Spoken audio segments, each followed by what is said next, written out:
ભગવાન સાથે ભોજન। એક નાનકડા બાળકે એક વખત પોતાની નાનકડી બેગ તૈયાર કરવા માંડી। એમાં એણે ચોકલેટ્સ ભરી, 2-4 પેકેટ બિસ્કિટ નાખ્યા, એકાદ વેફર્સનું પેકેટ પણ લીધું। એની મા પાસે માંગીને નાનકડા લંચ બોક્સમાં 2-3 થેપલા તેમજ અથાણું ભર્યા। પાણી માટે વોટર બેગ ભરી। માતાને નવાઈ લાગી। બાળક તો ચૂપચાપ બધું પેકિંગ કરીએ જતો હતો। માતાથી હવે ન રહેવાયું। એણે પૂછ્યું, શું કરે છે બેટા?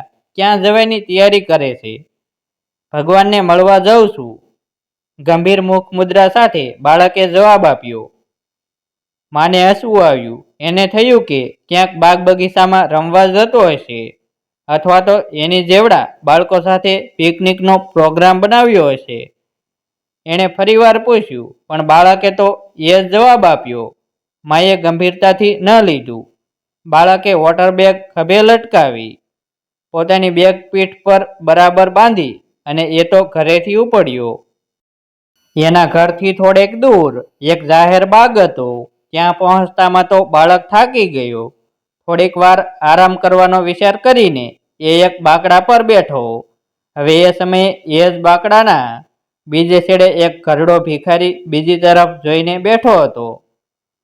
ત્યાં ઉડતા પંખીઓને એ જોઈ રહ્યો હતો। બાળકને ભૂખ પણ લાગી હતી। એણે પોતાની બેગ ખોલી, થેપલું કાઢીને મોઢામાં મૂકવા જતો હતો, ત્યાં જ પેલા ઘરડા માણસે એની સામે જોયું। એના મોઢા પરથી એ ઘણા દિવસનો ભૂખ્યો હોય તેવું લાગતું હતું। બાળકે થેપલાવાળો હાથ પેલા ભિખારીની સામે લાંબો કર્યો। ઘરડા ભિખારીએ થેપલું લઈ લીધું। પછી એ બાળકની સામે જોઈને આભારવશ હસ્યો। ઘણા દિવસે ખાવાનું મળ્યું તે માટેના આનંદ અને બાળક તરફની કૃતજ્ઞતાથી ભરેલું એ હાસ્ય બાળકને પણ ખૂબ જ ગમ્યું। એને કંઈક ન સમજાયું તેવી ખુશી થઈ।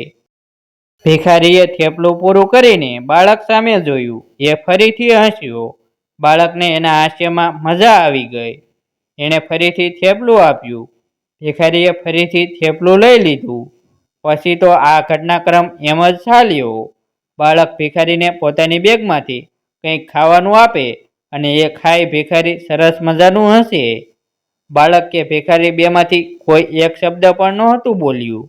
હાસ્ય જ બંને વચ્ચેની પરિભાષા હતી। બેગમાં ભરેલા થેપલા, બિસ્કિટ્સ, પાણી વગેરે બધું જ ખલાસ થઈ ગયું। થોડુંક અંધારું થઈ ગયું।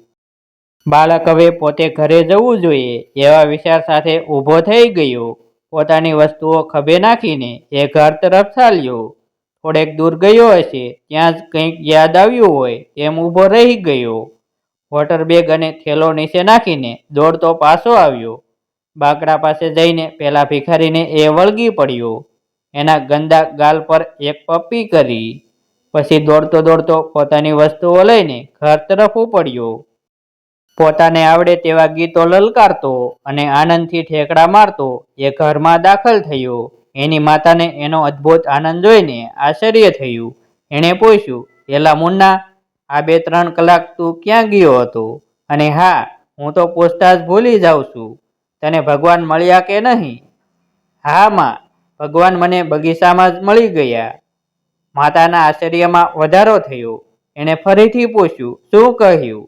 તને બગીચામાં ભગવાન મળ્યા? હા માં, સાચું કહું છું, ભગવાન મને બગીચામાં મળી ગયા।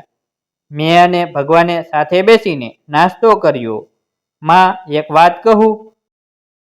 ભગવાન જેવું સરસ હસતો મેં આજ સુધી કોઈને પણ જોયા નથી। એ એટલું સરસ હસતા હતા કે મને તો મજા આવી ગઈ। અમે નાસ્તો કર્યો અને એકબીજા સાથે ખૂબ હસ્યા। માં, ભગવાન કેટલું સરસ હસે ને? અને માં, ભગવાન ખૂબ જ મોટા અને ઘરડા હશે એ પણ મને આજે જ ખબર પડી। માં તો બિચારી શું બોલે? હા બેટા, એટલું કહીને એ આશ્ચર્યથી જોઈ જ રહી। આ બાજુ પેલો ભિખારી પણ પોતાની ફૂટપાથ પર ઉપડ્યો।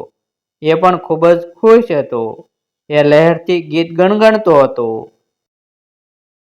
એને આટલો બધો ખુશીમાં જોઈને બાજુવાળા ભિખારીથી પૂછ્યા વિના રહેવાયું નહીં।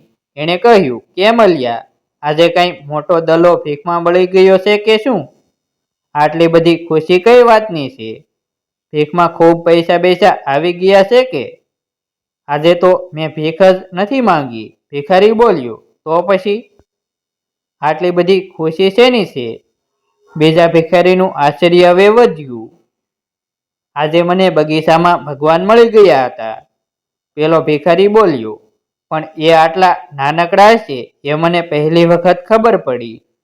પછી ખુશીથી એણે આકાશને ભરી દેતું ખડખડાટ હાસ્ય કર્યું.